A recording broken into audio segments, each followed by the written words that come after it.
Bilang bahagi ng kanyang pagbisita sa Pilipinas, nagtungo sa AFP Western Command sa Palawan si U.S. Secretary of Defense Lloyd Austin III kung saan muling tiniyak ng opisyal na mananatili ang matatag na alyansa ng Pilipinas at Amerika. May balitang pambansa si Patrick De Jesus ng PTV. Isang unmanned surface vessel unit sa mga bagong kagamitan ng Philippine Navy. Isa itong uri ng drone boat para sa navigation at detection na maaaring magamit sa pagbabantay sa karagatang sakop ng Pilipinas. Kabilang ito sa ininspeksyon sa pagbisitang sa AFP Western Command sa Palawan ni US Secretary of Defense Lloyd Austin III at Defense Secretary Gibo Teodoro, kasama si AFP Chief of Staff General Romeo Browner Jr. at iba pang opisyal ng militar.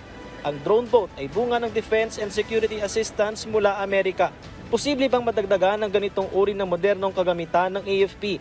Lalo't sa 2+2 Ministerial Dialogue noong Hulyo ay nagkaroon ng kasunduan para sa pagbibigay ng Amerika sa Pilipinas ng $500 million na halaga ng military financing. Sa kabila naman ng pagpapalit ng administrasyon sa pag-upo ni US President-elect Donald Trump sa susunod na taon, sinabi ni Austin na mahalagang kaalyado ng Amerika ang Pilipinas.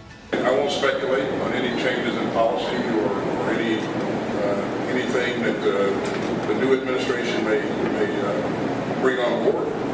What I will tell you is that this is an important country, not only to me, but to people in both parties back in the United States.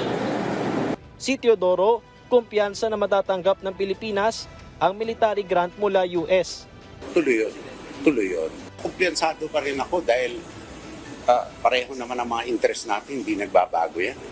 Sa pagbisita ni US Secretary of Defense Lloyd Austin III dito sa Palawan, muli niyang tiniyak ang ironclad na relasyon sa pagitan ng Pilipinas at Amerika sa ilalim ng Mutual Defense Treaty.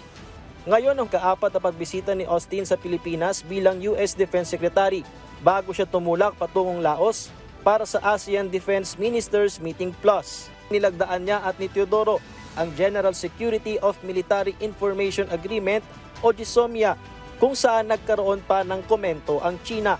May sagot naman si Teodoro sa naging komento ng China.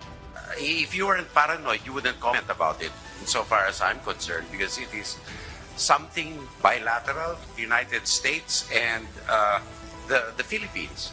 Mas pinalawak at mas mapapabilis ng GSOMIA ang palitan ng impormasyon at defense technology cooperation ng dalawang bansa. Dapat naman protektahan ng classified military information. So our cooperation continues to grow. That means deepened information sharing, combined maritime activities, joint training, and capacity building. We can do even more in the future. Mula Puerto Princesa City, Palawan, Patrick De Jesus para sa Pambansang TV sa Bagong Pilipinas.